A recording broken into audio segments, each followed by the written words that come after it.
여러분, 만약에 말이죠. 우리나라 경제를 운전하는데 내비게이션에 딱 두 가지만 뜬다면 어떨까요? 바로 AI하고 주가. 오늘 이야기는요, 이 두 개의 강력한 엔진이 우리를 약속의 땅으로 이끌지 아니면 어쩌면 위기로 몰아넣을지에 대한 아주 날카로운 분석을 한번 들여다보는 시간입니다. 네, 시작하기 전에요. 오늘 저희가 다루는 내용은 녹색전환연구소 김병권 소장님의 글 AI와 주가, 국정 운영의 위험 요소를 바탕으로 한다는 점을 먼저 말씀드릴게요. 저희는 이 분석을 여러분이 쉽게 이해하실 수 있도록 있는 그대로 중립적으로 풀어드리겠습니다. 국정의 나침반이 AI와 주가일 수는 없다. 이게 바로 김병권 소장님 주장의 핵심입니다. 와, 굉장히 도발적이죠? 아니, 왜 AI랑 주가가 나침반이 될 수 없다는 걸까요? 지금부터 그 속을 한번 차근차근 들여다보겠습니다. 자, 첫 번째 파트입니다. 새로운 나침반, 선장을 향한 비전, 가상의 새로운 정부가 어떤 그림을 그리고 있는지부터 한번 살펴보죠. 네, 그 두 가지 키워드가 바로 이겁니다.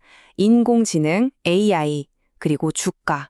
이 두 가지로 나라의 경제 성적표를 매기고 이걸로 국민소득까지 끌어올리겠다, 이런 구상인데요.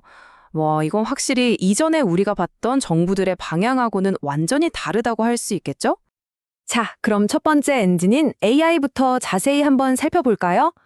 과연 AI가 번영을 여는 맞는 열쇠가 될 수 있을지 그 야심찬 계획부터 보겠습니다. 이야, 이 슬라이드에 나온 계획들 좀 보세요. 정말 야심이 느껴지지 않으세요? AI 고속도로를 만들고 세계 1위 AI 정부가 되고 심지어 KEI 시티까지. 그러니까 경제, 행정, 복지, 교육, 사회 거의 모든 문제들을 AI라는 이 만능 열쇠 하나로 다 풀어버리겠다, 이런 구상인 거죠. 그런데 말이죠. 여기서 이런 근본적인 질문이 나올 수밖에 없습니다. 지금 경제 전망이 계속 어둡다는 얘기가 나오는데 과연 AI가 무슨 마법처럼 5년 안에 3% 성장을 정말 만들어낼 수 있을까요? 자, 이제부터 이 장밋빛 계획의 현실성을 한번 냉정하게 따져보겠습니다.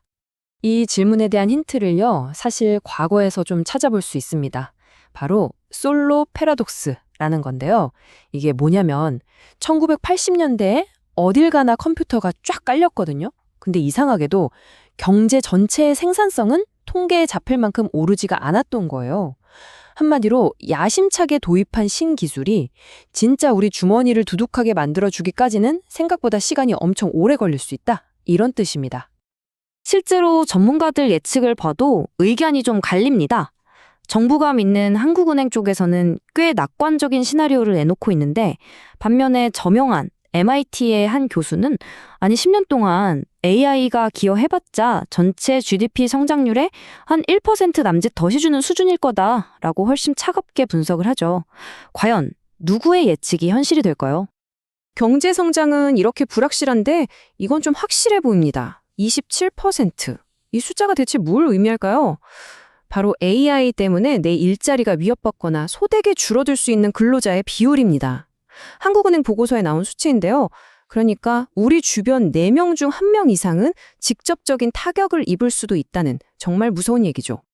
자, 그럼 이제 두 번째 엔진인 주가 얘기를 해보겠습니다. 주식시장, 이게 새로운 경제 성적표가 될 수 있을까요? 이 가상의 정부는 유독 주식시장에 엄청나게 집중하는 모습을 보이거든요. 거의 경제의 성적표 그 자체로 보는 것 같습니다. 이 표를 보면 그 변화가 아주 명확하게 보입니다. 이전 정부의 핵심 키워드가 일자리, 그리고 월급 같은 노동소득이었다면 새 정부는 그 기준을 주가, 그리고 주식 투자로 버는 자산소득으로 완전히 옮겨놓은 셈입니다. 이건 정말 경제를 바라보는 프레임 자체가 바뀐 엄청난 변화라고 할 수 있습니다. 자, 그럼 주가만 오르면 정말 우리 경제가 좋아지는 걸까요? 한번 2020년 코로나가 한창일 때를 떠올려 보세요. 그때 우리 실물 경제 성장률은 마이너스였잖아요. 그런데 주식시장은 어땠죠? 2020년 3월부터 1년 좀 넘는 기간 동안 거의 100%, 그러니까 2배로 뛰었습니다.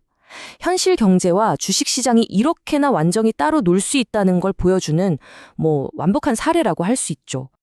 그렇다면 이렇게 자산, 특히 주가에만 올인하는 경제는 어떤 위험을 숨기고 있을까요? 여기서부터가 이 분석의 진짜 핵심이라고 할 수 있습니다. 네, 그 위험의 핵심은 바로 불평등입니다.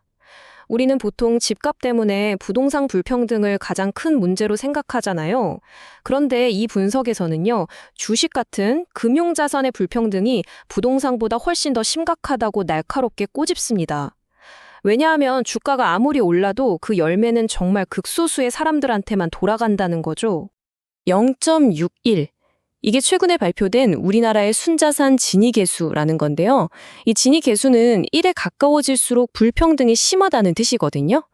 그런데 0.6을 넘는 이 수치, 이게 어느 정도냐면 글쎄요, 1950년대 이후 가장 심각한 수준의 자산 불평등을 의미한다고 합니다. 정말 충격적인 수치죠. 자, 이제 마지막 결론입니다. 균형을 향한 재현. 지금까지 AI와 주가라는 두 엔진의 장밋빛 전망과 또 그 이면에 숨겨진 위험성을 쭉 살펴봤습니다. 그럼 대안은 뭘까요? 해법은 의외로 아주 간단한 한 단어에 있습니다. 바로 균형입니다. 이 분석의 핵심 제안은 이렇습니다. 첫째, AI에 대한 환상에서 벗어나서 고용 문제 같은 그 위험을 제대로 관리해야 한다. 둘째, 주식시장만 쳐다볼 게 아니라 우리 일자리와 관련된 노동시장에도 똑같이 눈을 돌려야 한다. 결국 자산소득만큼이나 땀 흘려 버는 노동소득도 중요하게 여겨야 한다는 거죠.